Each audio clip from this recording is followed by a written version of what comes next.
Bienvenidos a este primer módulo de Introducción al Desarrollo y Planificación de Clases Virtuales. Durante el mismo abordaremos las etapas del proceso de planificación, sus características pedagógicas y cómo llevar adelante en términos generales dicho proceso a partir de un ejemplo concreto, con la finalidad de que en esa orientación de toma de decisiones pedagógicas generales ustedes puedan elaborar un primer esbozo de planificación de una clase virtual. Es importante resaltar las diferencias entre una modalidad presencial y una virtual, lo que implica reconocer de antemano que esta última no puede ser una imitación de la primera. La principal diferencia radica en el cambio de medio y en el potencial educativo que se deriva de la optimización de ese medio. En el reconocimiento de esta diferencia reside el éxito o fracaso de la actividad educativa. En este sentido, nos cabe la reflexión sobre el hecho de que los modelos virtuales no tendrán éxito si se basan en replicar los modelos presenciales. Una vez establecida esta diferenciación, vamos a caracterizar a la clase virtual. Podemos decir que una clase virtual es una modalidad educativa que puede ser complementaria o independiente de la modalidad educativa tradicional y que surge a partir de la incorporación de las tecnologías de la información y la comunicación a los procesos de enseñanza y aprendizaje. Una clase virtual tiene por finalidad crear un ambiente que facilite el aprendizaje y al mismo tiempo que el estudiante pueda reflexionar en la construcción de ese aprendizaje. En este sentido, el destinatario es uno de los ejes que vertebra la toma de decisiones en la planificación de una clase virtual. Saber para quiénes está dirigida y cuáles son sus características y necesidades facilitará la toma de decisiones y la potencialidad educativa de la clase. Otro eje vertebrador son las herramientas y recursos tecnológicos disponibles en el medio o en el entorno. Estos, dentro de una clase virtual, deben cumplir con una finalidad educativa, es decir, convertirse en materiales digitales didácticos, ya que son la puerta de acceso o aproximación al conocimiento de un contenido. Esto quiere decir que el docente no va a ser el único poseedor de ese conocimiento y que por lo tanto tiene que seleccionar y construir el material digital que facilitará el acceso y la apropiación por parte del destinatario. Por lo tanto, debe ser múltiple y variado el uso de esos recursos. Por último, una clase virtual debe contemplar los procesos de evaluación y autoevaluación permanente. Ahora nos vamos a centrar en los pasos que conforman el proceso de una planificación de clase virtual. Veamos muy brevemente el proceso de planificación organizado en 5 pasos, que luego serán desarrollados con la visualización de un ejemplo concreto.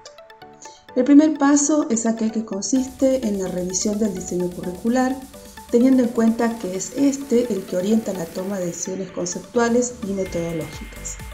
Un segundo paso consiste en la organización temporal estipulada para el desarrollo del contenido. Para ello se propone elaborar un cronograma de acciones que pueda estar reflejado en clases, módulos o fechas. El tercer paso es identificar el para qué y las habilidades que se quieren desarrollar a partir de la planificación de la clase teniendo en cuenta el contenido. Un cuarto paso nos lleva al proceso de elaboración de actividades y por último a la producción y evaluación como último paso.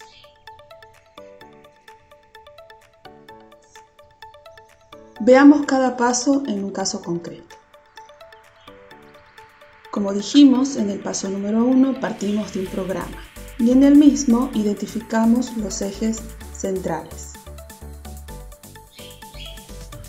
Luego organizamos los ejes y contenidos en un cronograma que en el ejemplo especifica fechas de duración.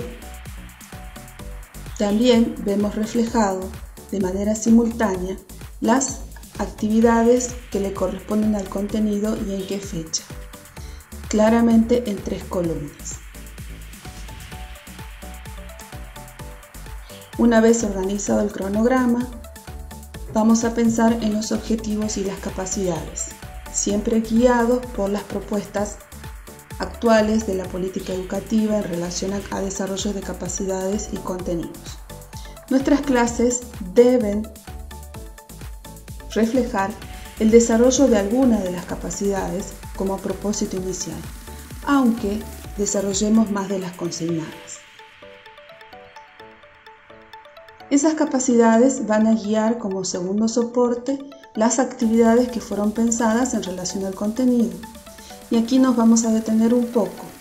Si observamos las actividades del ejemplo, vemos que el docente parte de actividades simples que apuntan a ciertas capacidades y cuyos recursos primordial es un texto, y avanza en la fijación y profundización del contenido, incorporando otros recursos tecnológicos como un video, para luego promover la participación dentro de la clase a través de un foro. Es importante que existan esos espacios de intercambio dentro de una clase virtual, ya que una de sus características esenciales es la de la participación, que conlleva a la interactividad y la construcción colectiva del aprendizaje, siempre guiados por el docente. Por último, nos centraremos muy brevemente en la producción final.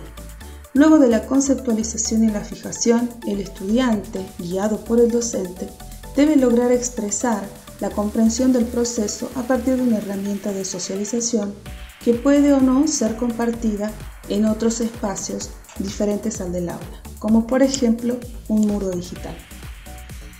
En el caso puntual del ejemplo, el docente solicita que realicen un esquema utilizando un recurso como Geniali para organizar la información en un esquema. Para ello, el docente deberá orientar a los estudiantes en el uso de ese recurso. También el docente, como otra alternativa, podría haber solicitado que la presentación del esquema fuera desde un recurso más básico, como lo es utilizando las herramientas de PowerPoint. Pero aquí se evidencia que el docente ya tiene un trabajo avanzado sobre un recurso más completo. La puesta en práctica de estos 5 pasos nos daría como producto final una clase virtual. Y esta se constituirá como tal cuando, entre los elementos del currículo, se evidencie una coherencia lógica, lo que reflejará una coherencia curricular. Cuando en la selección y tratamiento de los contenidos se propicien aprendizajes significativos que partan de aspectos más globales hacia aspectos más específicos. Cuando en la selección de los recursos sea acorde al contenido y a la actividad para poder lograr el interés y el progreso de los participantes.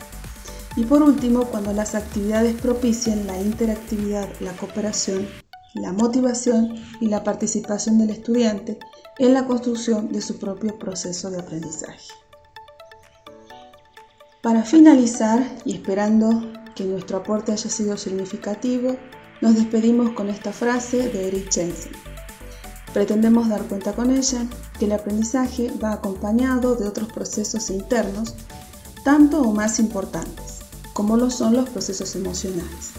Por ello, no debemos descuidar en nuestras propuestas pedagógicas el atender al desarrollo de experiencias de aprendizaje que habiliten al estudiante a poder expresarse y mostrarse en todos sus aspectos, porque así estaríamos colaborando en la formación integral de las personas como sujetos que piensan, sienten y actúan. Y así damos por finalizada esta primera parte. Los invitamos a seguir afianzando sus conocimientos sobre estas nuevas modalidades educativas en nuestro canal. Hasta pronto.